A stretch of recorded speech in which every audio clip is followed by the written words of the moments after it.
Salut la France, c'est Alexis et... Hello! Tiens, t'es là toi. Bah oui, ça t'a été utile la dernière fois de m'avoir, non? Oui, c'est surtout que ça me donnait une excuse pour lire mon texte sur le côté, mais apparemment ça dérange les gens que je regarde pas dans la caméra. Oh, tu sais, s'il y a que ça, moi je suis pas compliqué, hein. Mais il me passe devant cet animal. Je veux y être moi dans cette vidéo, ça parle de quoi aujourd'hui? Bah.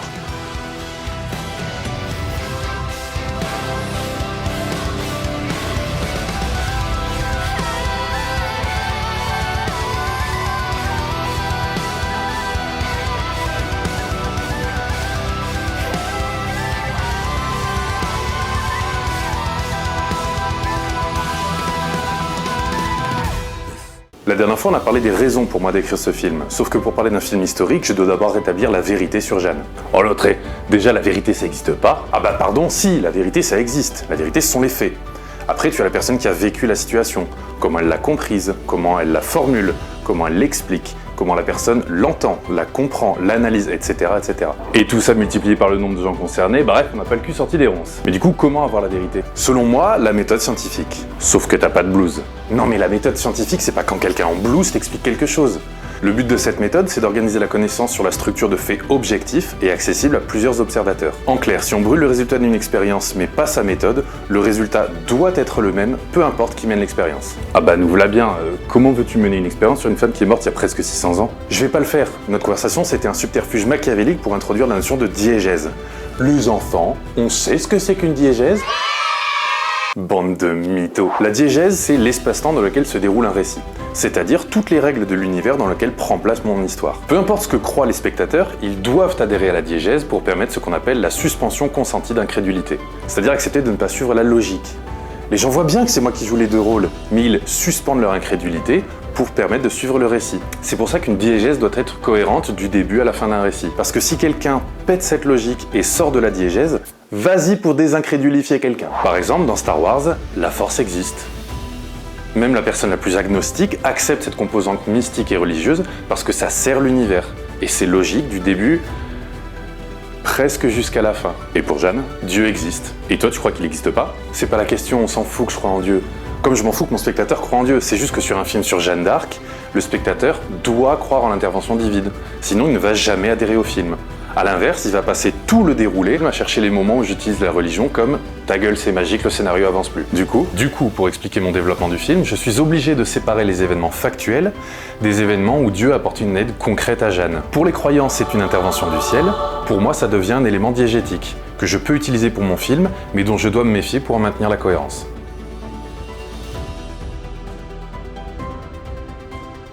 C'est en 1412, à Domrémy, un petit village lorrain, que naît Joannette de Vouton, fille de Jacques d'Arc et Isabelle de Vouton.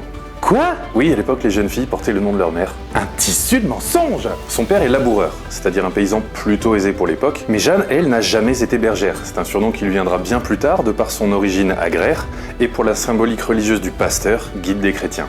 D'ailleurs, le titre du prêtre catholique vient de pasteur. Et chez les protestants, pasteur vient aussi de pasteur.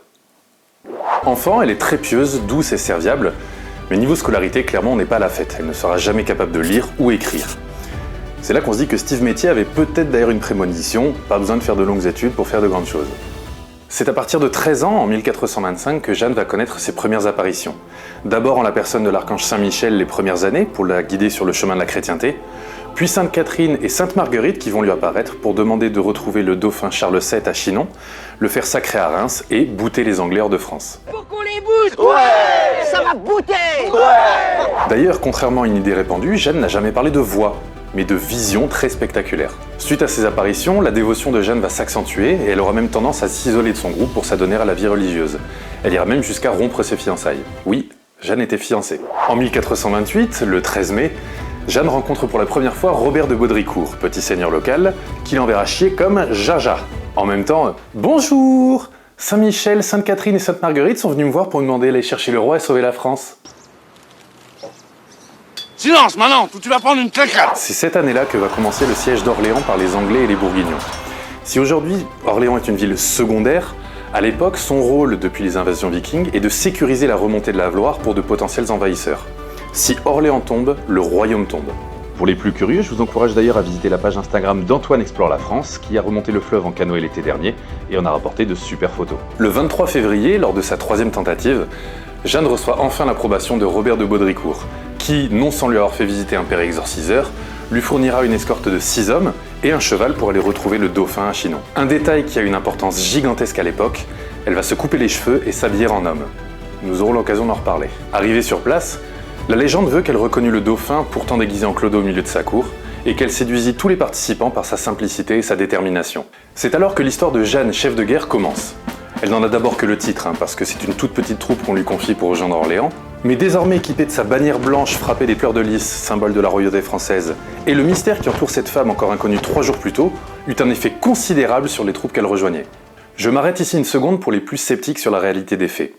Même si je souligne les éléments légendaires, pour moi diégétiques, il nous paraît comme inconcevable que autant de monde ait pu écouter, entendre et suivre une adolescente. How dare you!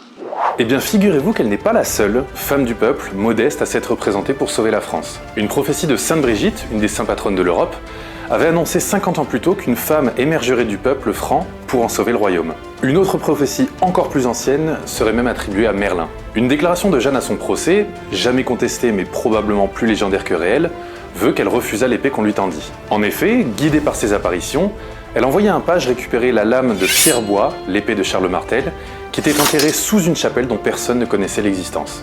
En clair, elle s'est stuffée quoi. Oui, mais tout le monde ne parle pas le gamer. Tout s'accélère alors sous son influence. Par sa ferveur et son enthousiasme, elle parvient à insuffler aux soldats français désespérés une énergie nouvelle et contraint les Anglais à lever le camp le 8 mai 1429. C'est là qu'elle obtient son surnom de Pucelle d'Orléans, qui, je le précise, voulait dire jeune fille, du latin puella. Et c'était aussi l'occasion des toutes premières fêtes johanniques de 1429. Elles ont été célébrées tous les ans depuis, à l'exception de la Seconde Guerre mondiale et du Covid. Putain, on vit pas la même époque, hein. Non. Non. Commence alors la campagne de la Loire.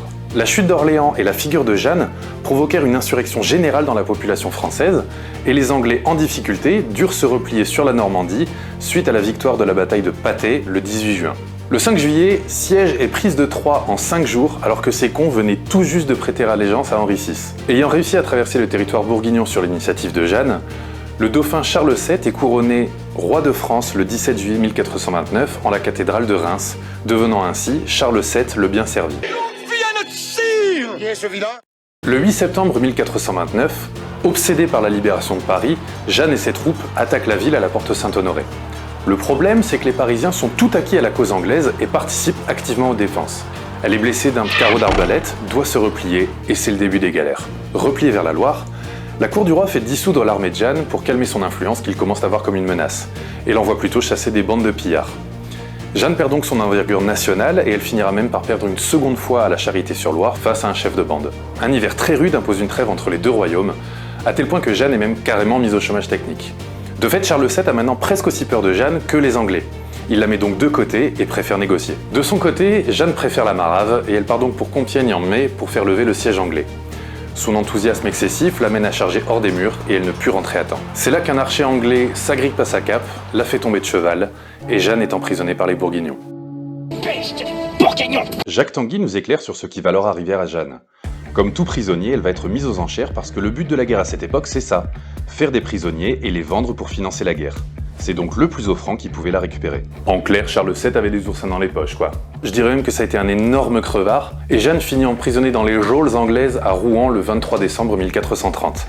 Et si tu crois que c'était déjà la merde, attends la suite.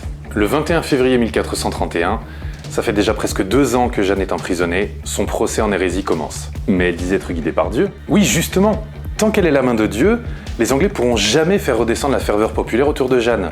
A l'inverse, si elle a menti, là ils pouvaient reprendre l'ascendant et même délégitimer le sacre de Charles VII. C'est malin. Et ils ont utilisé quoi pour le procès? Une infâme roublardise! L'accusé d'entendre les voix de Satan, l'accusé de porter un pantalon d'homme. Ça se faisait tellement pas à l'époque qu'ils ont voulu faire passer cet acte pour de la sorcellerie. Pourquoi elle a pas remis une robe du coup? Mais c'est ce qu'elle a fait! C'est ce qu'elle a fait, elle a remis une robe.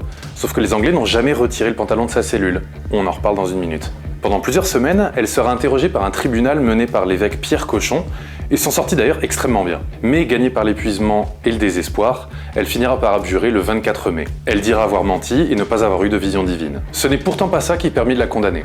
3 jours plus tard, le 27, Jeanne est déshabillée, jetée nue dans sa cellule où il ne reste que les fameux pantalons. Tu parles d'une technique de salope. En clair, il faut rappeler la situation. Jeanne était en permanence gardée par 4 hommes. Rester nue dans sa cellule n'était tout simplement pas une option. Elle a donc remis ses habits masculins et c'est ce qui valut sa condamnation au bûcher. Le 30 mai, sur la place du marché de Rouen, Jeanne d'Arc meurt brûlée vive à 19 ans. Mais si elle a été condamnée pour sorcellerie, comment ça se fait qu'on l'appelle Sainte Jeanne d'Arc? Parce que dès 1456, Charles VII va enfin faire preuve de gratitude envers Jeanne et ordonner un procès en réhabilitation qui va l'innocenter. C'est d'ailleurs grâce aux minutes conservées de ce procès et de celui des Anglais que nous avons autant de détails sur la vie de Sainte Jeanne d'Arc. Par la suite, le pape Pie X va la béatifier le 18 avril 1909, un geste très apprécié par la Troisième République, pourtant très laïque, voire carrément anticlérical, à tel point que Raymond Poincaré demande à l'instauration d'une fête nationale. Le 16 mai 1920, le pape Benoît XV la canonise. Jeanne la Bienheureuse devient ainsi Sainte Jeanne d'Arc et une fête nationale lui est dédiée le 8 mai.